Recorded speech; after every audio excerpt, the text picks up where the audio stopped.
గట్టిగా నిలదొక్కుని నిలబడేటువంటి వాళ్ళ ఆలోచన విధానం ఎలా ఉంటుందంటే, ఓడిపోయే కొద్దీ గెలవాలనేటువంటి కసి వీరిలో రెట్టింపు అవుతూ వస్తుంది.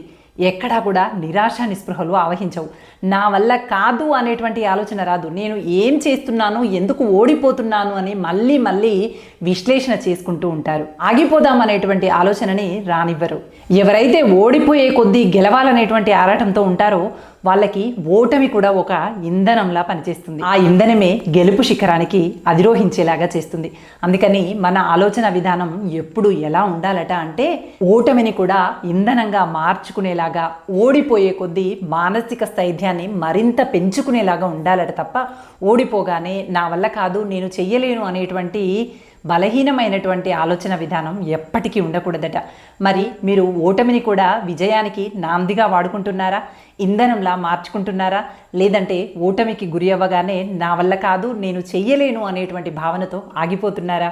మీరు ఎలాంటి ఆలోచన విధానం కొనసాగిస్తున్నారు అనేది నా కామెంట్ సెక్షన్లో తెలియజేయండి.